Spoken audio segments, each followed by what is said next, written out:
네, 이른바 고발 사주 의혹을 둘러싼 여야 대치 전선이 더욱더 가팔라지고 있습니다. 오늘 민주당에서는 제보자 조성은 씨를 공격하는 국민의힘을 향해 강도 높은 비난이 쏟아졌는데 국민의힘도 물러서지 않았습니다. 국회 취재기자 연결합니다. 방현덕 기자 전해주시죠.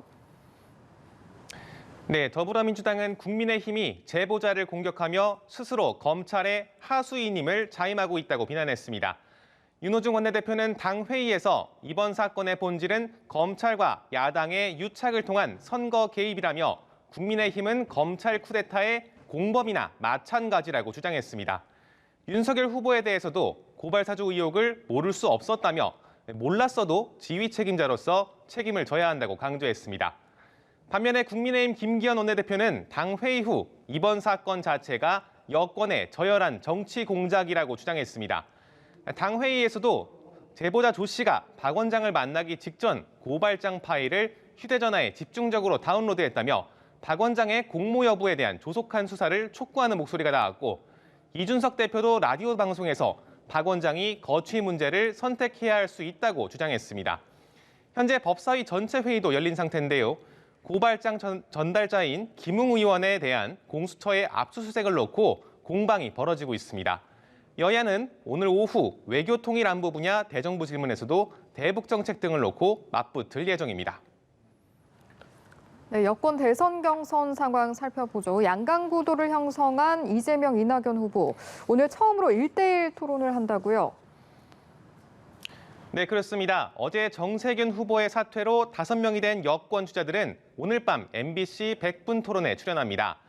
후보자들은 5개조로 나눠 1대1 토론을 벌이는데 선두권인 이재명, 이낙연 후보의 맞대결이 처음으로 펼쳐집니다. 민주당에선 호남에서 정세균 후보를 지지했던 표심이 어디로 흘러갈지 주목되는 상황인데요.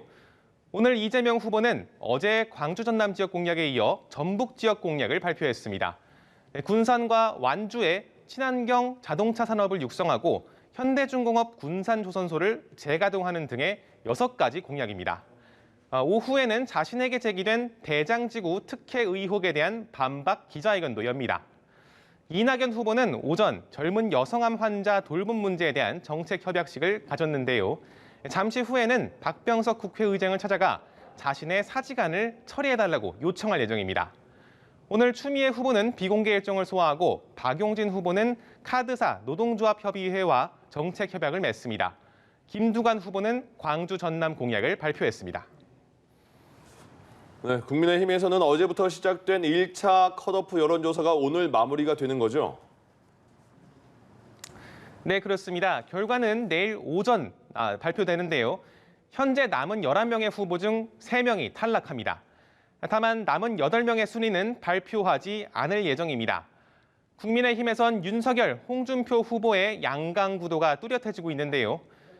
윤 후보 측에서는 제보자 조성은 씨와 박지원 국정원장의 식사 자리에 홍 후보 캠프 관계자가 동석했다는 취지의 주장을 내놓고 홍 후보가 이에 발끈하면서 신경전이 거세지고 있습니다.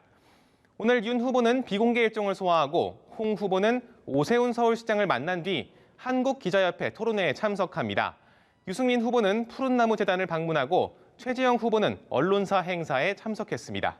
지금까지 국회에서 전해드렸습니다.